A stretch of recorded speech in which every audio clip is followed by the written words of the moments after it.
আসসালামু আলাইকুম, আশা করছি আপনারা সবাই ভালো আছেন। আজ স্যামসাং এর দুটি স্মার্টফোন নিয়ে কথা বলবো। A13 এবং A12 দুটি স্মার্টফোনই অফার করছে 4GB RAM 64GB ROM। Price হচ্ছে A13 এর 16,999 টাকা এবং A12 এর বর্তমান প্রাইস হচ্ছে 13,999 টাকা। দুটি স্মার্টফোনের র্যাম এবং রম এক হলেও পুরো স্পেসিফিকেশনে অনেকটাই ডিফারেন্স রয়েছে।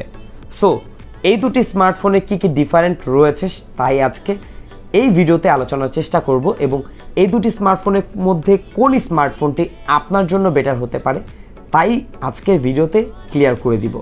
যারা নতুন ভিউয়ার্স রয়েছেন চ্যানেলটিকে সাবস্ক্রাইব করবেন এবং এই ভিডিওতে অবশ্যই সবাই একটি করে লাইক দিয়ে দিবেন। কথা না বাড়িয়ে চলুন শুরু করা যাক। Let's begin the show.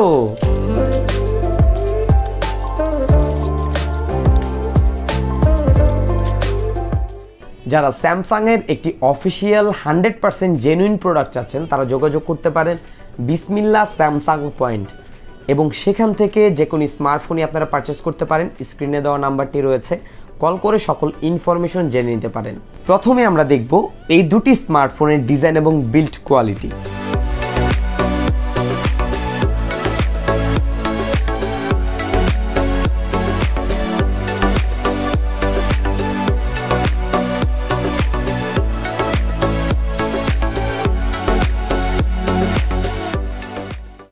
এই দুটি স্মার্টফোনের যে ডিজাইন এবং বিল্ড কোয়ালিটি প্রোভাইড করা হয়েছে, দুটি স্মার্টফোনই plastic build polycarbonate fibre smartphone, তবে বেশি প্রিমিয়াম লেগেছে A13। এটা দেখতে অনেকটাই স্যামসাংয়ের ফ্ল্যাগশিপ স্মার্টফোনগুলোর মতো। সো আপনাদের কাছে কোন স্মার্টফোনটি ভালো লেগেছে অবশ্যই কমেন্টস করে জানাতে ভুলবেন না। এখন আমরা এই দুটি স্মার্টফোনের ডিসপ্লে নিয়ে কথা বলবো। A12 স্মার্টফোনটি অফার করছে TFT প্যানেলের HD+ রেজোলিউশন ডিসপ্লে।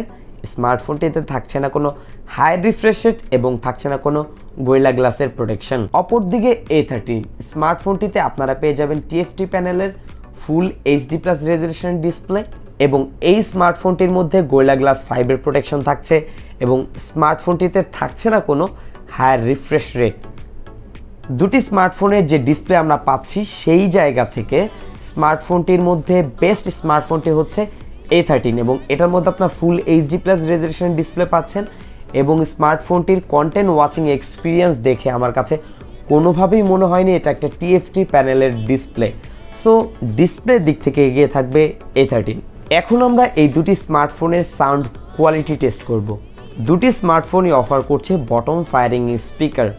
প্রথমে আমরা প্লে করব A13।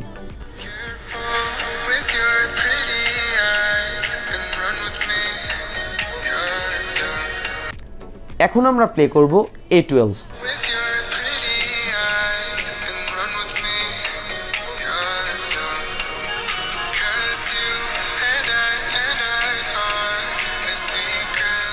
এই দুটি স্মার্টফোনের সাউন্ড কোয়ালিটির ক্ষেত্রে বলতে গেলে দুটি স্মার্টফোন এভারেজ রেজাল্ট আমরা পেয়েছি, তবে কিছুটা বেটার মনে হয়েছে A13, কিছুটা লাউড মনে হয়েছে এবং ক্রিস্টাল ক্লিয়ার সাউন্ড পাচ্ছিলাম দুটি স্মার্টফোন থেকেই।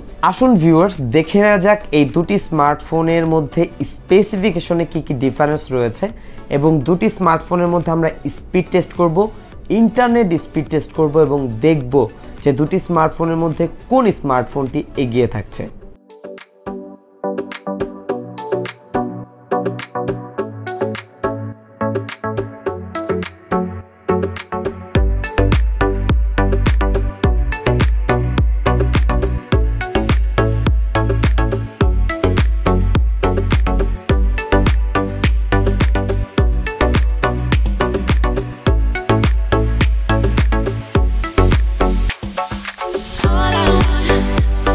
All I want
পারফরমেন্সে দুটি স্মার্টফোনই অলমোস্ট প্রায় সেম স্পেসিফিকেশন অফার করছে, তবে অ্যান্ড্রয়েড ভার্সনে বিল্ট ইন অ্যান্ড্রয়েড 11 পাচ্ছেন A12 এবং A13 থাকছে বিল্ট ইন অ্যান্ড্রয়েড 12।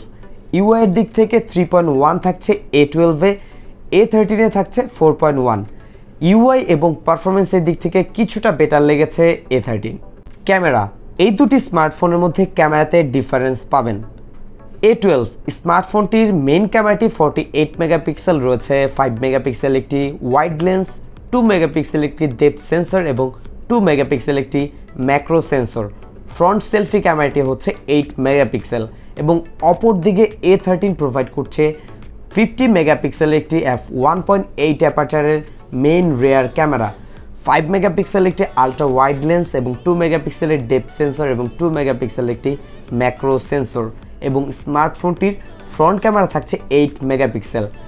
এই দুটি স্মার্টফোনের ক্যামেরার যে রেজাল্ট সেটা আমার কাছে বেটার লেগেছে A13। লো লাইটে ভালো কিছু পিকচার আপনারা A13 থেকে পেয়ে যাবেন এবং স্মার্টফোনটির ফ্রন্ট ক্যামেরার দিক থেকেও A13 কিছুটা বেটার লেগেছে। আপনাদের উদ্দেশ্যে কিছু ছবি প্রদান করা হচ্ছে, অবশ্যই দেখবেন, কমেন্টস করে জানাবেন যে আপনাদের কাছে কোনটা ভালো লেগেছে।